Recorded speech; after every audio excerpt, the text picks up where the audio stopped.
بنی اسرائیل میں ایک عابد شخص تھا جسے اللہ تعالیٰ نے ظاہری حسن و جمال بھی دے رکھا تھا۔ اپنے ہاتھ سے زنبیل بناتا، فروخت کر کے بسر اوقات پوری کرتا تھا۔ ایک دن وہ بادشاہ کے دروازے پر سے گزرا۔ بادشاہ کی بیوی کی خادمہ نے دیکھ لیا، جا کر ملکہ سے کہنے لگی کہ یہاں ایک ایسا حسین شخص ہے، کبھی دیکھنے میں نہیں آیا۔ ملکہ نے حکم دیا، اسے میرے پاس لے آؤ۔ اسے لانا کیا دیکھتے ہی فدا ہو گئی۔ کہنے لگی، زنبیلیں پھینک دے اور یہ چادر سنبھال۔ باندی سے کہا، تیل اور خوشبو وغیرہ لاؤ اور ہم اس سے اپنی حاجت براری کریں گے۔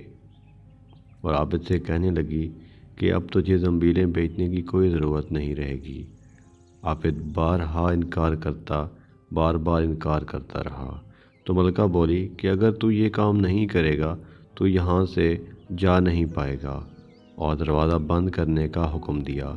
عابد نے جب یہ صورتحال دیکھی تو بولا کہ محل کے اوپر کوئی ضرورت نہیں، جگہ ہے؟ کہنے لگے، ہاں۔ باندی نے حکم دیا، اس کے لیے پانی وغیرہ اوپر لے آؤ۔ یہ اوپر چھت کے ایک کونے میں گیا، دیکھا کہ محل تو بہت اونچا ہے، کوئی ایسی چیز نہیں جسے لٹک کر اتر جائے۔ آخر اپنے نفس کو خطاب اور عتاب کرنے لگا کہ تو 70 برس سے اپنے رب کریم کی رضا کا طلبگار ہوا ہے، رات دن اس کے حرص میں گزرتے ہیں، تجھ پر ایک ایسی شام آئی ہے جو تمام محنت کو ضائع کر دے گی۔ اللہ تجھ سے بڑا کوئی خائن نہ ہوگا۔ اگر یہ شام تیرے عمل کو فاسد کر دے گی تو اللہ کو کیا منہ دکھائے گا؟ غرض اس طرح کے اپنے آپ کو خطاب و عتاب کرتا رہا۔ حضور صلی اللہ علیہ وسلم فرماتے ہیں کہ اس کے بعد جب اس نے بلندی سے کود جانے کا تہیہ کر لیا تو اللہ تعالیٰ نے حضرت جبرائیل کو ندا دی۔ انہوں نے لبیک کہہ کر جواب دیا۔ ارشاد باری ہوا، میرا بندہ میری معصیت اور ناراضگی سے بچنے کے لیے جان کی بازی لگا رہا ہے، جا اپنے پروں سے اس کو تھام لے اور اسے ذرا بھی تکلیف نہ ہونے پائے۔ چنانچہ حضرت جبرائیل نے اپنا ایک پر پھیلایا، اسے یوں پکڑ کر نیچے اتارا۔ فرمایا، عابد یہاں سے سیدھا اپنے گھر گیا۔ زنبیلیں وغیرہ وہیں رہ گئی تھیں۔ بیوی کہنے لگی، زنبیلوں کی قیمت کہاں ہے؟ کہنے لگا، آج تو ان کا کچھ نہیں ملا۔ کہنے لگی، پھر افطار کیسے کریں گے؟ عابد بولا، آج کی رات تو یوں ہی ذرا صبر سے کاٹ لیں گے۔ پھر کہنے لگا، تنور میں آگ جلا دے، ہمسائے ہمارے تنور میں آگ نہیں دیکھیں گے تو نامعلوم کیا کچھ خیال دوڑائیں گے۔ بیوی نے اٹھ کر تنور میں آگ جلائی، خود واپس آ کر بیٹھ گئی۔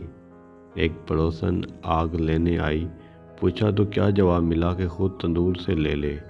یہ عورت آگ لے کر واپس ہونے لگی تو گھر والی سے کہنے لگی، بہن تو یہاں بیٹھی باتیں کر رہی ہے اور ادھر تیری روٹیاں پک چکی ہیں بلکہ جلنے کو ہیں۔ عورت نے اٹھ کر دیکھا تو تندور میں بہترین روٹیوں سے بھرا پڑا تھا۔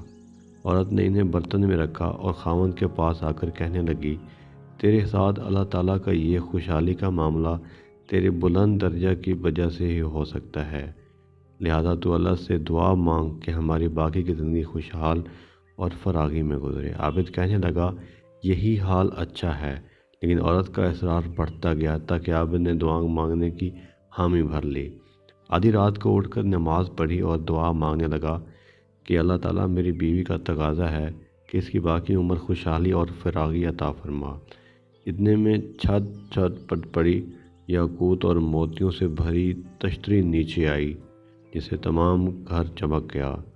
عابد نے بیوی کا پاؤں ہلایا، یہ اٹھ جا، جو مانگتی تھی سنبھال لے۔